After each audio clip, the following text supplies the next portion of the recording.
अस्सलाम वालेकुम रहमतुल्लाहि व बरकातुहू। नाज़रीन, कैसे हैं आप? उम्मीद है कि आप खुश होंगे। अल्लाह ताला आपको ढेरों सारी खुशियां अता फरमाए और अल्लाह पाक आपको सेहत व तंदुरुस्ती अता फरमाए। नाज़रीन, हमारा सिलसिला चल रहा है दिमागी अमराज का, तो उसमें आज हमारा जो टॉपिक है वो है माली खोलिया, जिसको इंग्लिश के अंदर सीज़ोफ्रेनिया या मेलनखोलिया कहते हैं। ये एक वहम और वसवसों की बीमारी है। इसमें मरीज़ को हर बात पे वहम होता है, वसवसे होते हैं, उसको अजीब से ख्यालात आते हैं, अजीब सी उसको आवाज़ें आती हैं और वो कभी कभार जो है ना अपने मुंह जो है वो बातें कर रहा होता है। हर बंदे से उसको शक होता है कि ये बंदा मेरा दुश्मन है, मुझे ये मारना चाहता है। फिर इसमें मरीज़ को ये कंडीशन हो जाती है कि खाने पीने से भी उसको नफ़रत हो जाती है और उसके जहन में एक बात बैठ जाती है कि मैंने नहीं बचना, मैंने मर जाना है। कभी कभार वो अपने घर वालों को बुलाता है, जमा करता है कि मुझे माफ़ कर दो, या कोई वसीयत करना चाहता है तो वो वसीयत कर देता है कि मैं मरने लगा हूँ, अब मुझे तो माफ़ कर दीजिएगा। या फिर उसको जहन के अंदर ये होता है कि ये ऐसी बीमारी है कि जिससे मैं नहीं बच पाऊंगा। फिर वो अपनी केयर करना छोड़ देता है और अगर ये बीमारी बढ़ जाए तो फिर लड़ना, झगड़ना, मारना, पीटना, ये यहां तक भी नौबत इसमें आ जाती है। इसमें एक बहुत बड़ा फैक्टर ये है कि मरीज के जहन में कोई एक बात बैठ जाती है तो फिर उसी बात को वो दोहराता रहता है और उस बात को वो मनवाने की पूरी कोशिश करता है। अगर उसकी बात वो पूरी कर दी जाए तो बहुत ज्यादा खुश हो जाता है। तो ऐसे मरीज की बहुत ज्यादा केयर करने की जरूरत है। उसको सख्ती से पेश ना आए, प्यार और मोहब्बत से पेश आए, शफकत से पेश आए। उसको आप अपना बनाने की कोशिश करें। उसको आप ये जहन में बात बिठा दें कि मैं ही आपका दोस्त हूं और मैं ही आपके लिए भलाई सोचता हूं और मैं ही आपकी हेल्प कर सकता हूं।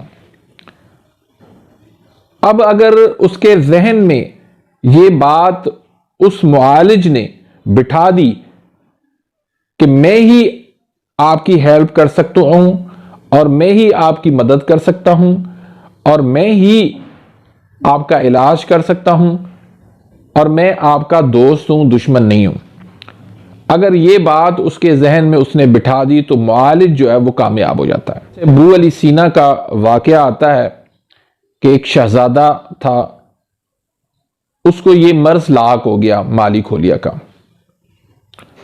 अब उसके जहन में ये बात बैठ गई कि मैं गाय हूं और मुझे ज़बा होना चाहिए। बड़ी कोशिश की, दुनिया भर के मुआलिजीन इकट्ठे हो गए इलाज के लिए, लेकिन हर तरीके से उसके अंदर उनको नाकामी नजर आई। जब बादशाह ने अबू अली सीना को जिम्मेदारी लगाई कि आप इसका इलाज करें, तो अबू अली सीना ने पैगाम भिजवाया कि आप उसको कह दो कि कसाई आ रहा है आपको ज़बह करने के लिए, आप तैयार हो जाओ। जब उस तक ये बात पहुंची कि मेरे पास कसाई आ रहा है मुझे ज़बह करने के लिए, तो वो बहुत ज़्यादा खुश हो गया। उसकी खुशी की इंतहा हो चुकी। वजह यह थी कि उसकी बात पूरी होने जा रही थी, क्योंकि उसको अपनी बात मनवाने का शौक है। अब जब अबू अली सीना आए तो उन्होंने क्या किया कि मुलाजिमीन को कहा, खादिमीन को कहा कि आप इसके हाथ पांव बांध दो और मैं ताकि इसको ज़बह कर दूं। अब उसके हाथ पांव बांध दिए गए और अबू अली सीना जब छुरी लेकर उसको ज़बह करना चाहा तो कहने लगे, ओहो ये तो जो है बहुत कमजोर गाय है, आप ऐसे करो कि इसको आप 1 महीने तक खूब खिलाओ पिलाओ, ताकि ये मोटी ताजा हो जाए, इसमें से कुछ गोश्त तो निकले, तभी इसका अच्छा कोरमा बनेगा। अब ये बात जब उस शहजादे ने सुनी तो वो भी तैयार हो गया कि हां बात तो ठीक है, क्योंकि अबू अली सीना ने नफसियाती अंदाज से उसको कायल कर लिया कि मैं ही आपका दोस्त हूं और मैं ही आपकी बात मानूंगा। तो वो तैयार हो गया। 1 महीने तक खूब उसको खिलाया पिलाया गया, वो भी तो ये भी मोटा ताजा हो गया, सही हो गया, सेहतमंद हो गया। तो उसका जो मर्ज था, साथ में उसको दवाई भी खिलाई गई। ये नहीं कि दवाई नहीं खिलाई, उसको साथ में दवाई भी खिलाई गई। 1 महीने में वो बिल्कुल ठीक हो गया। तो इस तरह अबू अली सीना ने उस मरीज का नफसियाती इलाज किया। तो हमें भी ऐसे इलाज करना चाहिए, बड़ी टेक्निक के साथ ऐसे मरीजों का इलाज करना चाहिए।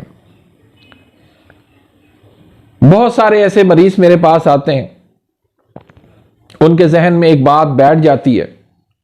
मसलन एक मरीज के जहन में यह बात बैठ गई कि घर वाले मेरे दुश्मन हैं और ये मुझे मारना चाहते हैं और ये मुझे जहर देकर मारेंगे। अब उस मरीज का क्या था, वो करता क्या था कि जो खाना पकता था उसको फेंक देता था कि तुमने इसके अंदर जहर मिलाया है। खाना पीना उसने छोड़ दिया, बिल्कुल लागर हो गया, कमजोर हो गया। इसी तरह किसी से बात ना करना, हर किसी से लड़ना झगड़ना, यह कंडीशन उसकी हो गई। नींद ना करना, खाना पीना उसने छोड़ दिया।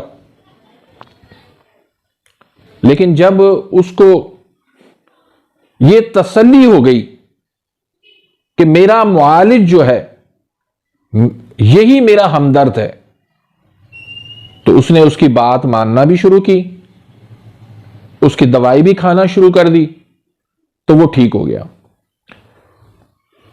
अब आते हैं कि ये बीमारी होती क्यों है। तो नाज़रीन, इसका सबब जो है ना, मेन सबब जो है वो ये है कि इसका नाज़रीन जो असल काज है वो ये है कि जिस्म के अंदर तुर्शी और तेजाबियत बढ़ जाती है। उजलाती आसाबी इसकी तहरीक होती है। चूंकि उजलात का ताल्लुक आसाब से होता है, तो उजलात के अंदर भी तेजी होती है, आसाब के अंदर भी तेजी होती है। जब यह सोता है तो दिमाग भी इसका जाग रहा होता है और दिल भी इसका जाग रहा होता है।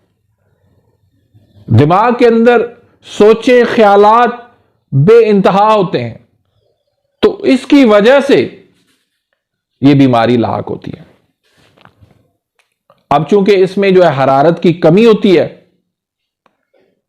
उजलाती आसाबी तहरीक के अंदर जिगर इसका जो है वो कमजोर होता है। री गैस जो है वो इसमें बनती रहती है सौदा की ज्यादती की वजह से, और वो री गैस जो है वो दिमाग की तरफ चढ़ती है, तो उसके अंदर फिर ये कैफियत हो जाती है। तो इसका इलाज हमने किस तरह करना है कि इसकी री गैस जो है वो खारिज भी कर दी जाए और हमेशा के लिए इसकी री गैस जो है वो बनना भी बंद कर दें। जब आप ये काम कर लेंगे तो आसानी से इसका आप इलाज कर लेंगे। लेकिन होता यह है कि अक्सर ऐसे मरीजों को नशे की गोलियां खिला दी जाती हैं, नशे का आदी बना दिया जाता है, जिस वजह से फिर उसके अंदर वो पागलपन वाली सूरत हाल पैदा हो जाती है। तो भाइयों, आपने जो इलाज करना है उसमें इसकी री गैस को आप खारिज करें, जिस्म में से तुर्शी तेजाबियत को वो जिस्म से खारिज करें, जिगर को आपने तहरीक देना है, जिसकी वजह से आप आसानी से ऐसे मरीज का इलाज कर सकते हैं। तो उसके लिए कोई लंबा चौड़ा आपने इलाज नहीं करना, इसमें सिर्फ आपने 3 चीजें देनी है। तो नुस्खे बताने से पहले एक छोटी सी गुजारिश रखूंगा कि अगर आपने अभी तक मेरे इस चैनल को सब्सक्राइब नहीं किया तो प्लीज सब्सक्राइब कर दीजिए, बेल आइकन घंटी के निशान को प्रेस कर दीजिए ताकि मेरी हर आने वाली लेटेस्ट वीडियो का नोटिफिकेशन आप तक पहुंच जाए और आप मेरी वीडियो से मुस्तफीद होते रहें। इसी तरह वीडियो को लाइक करना मत भूलिए, लाइक जरूर कीजिएगा और अगर पसंद आती है तो आगे शेयर भी जरूर करें ताकि दूसरों का इसमें फायदा हो, दूसरों का इसमें भला हो, आपके लिए भी ये सदका जारिया बन जाए।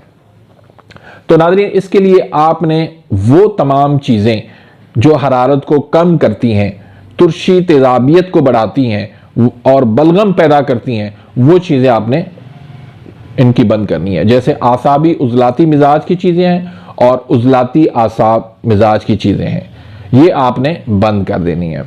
तो उजलाती गुद्दी और गुद्दी उजलाती और गुद्दी आसाबी, इस मिजाज की आपने चीज़ें देनी है। तो इसके साथ आपने जो कावा देना है उसमें सौंफ, अदरक और पुदीना का कावा देना है। और जो नुस्खे आपने इस्तेमाल करवाने हैं उसमें एक तो जवारिश कमूनी दें, आप आधी चम्मच सुबह दोपहर शाम 3 टाइम दे दें।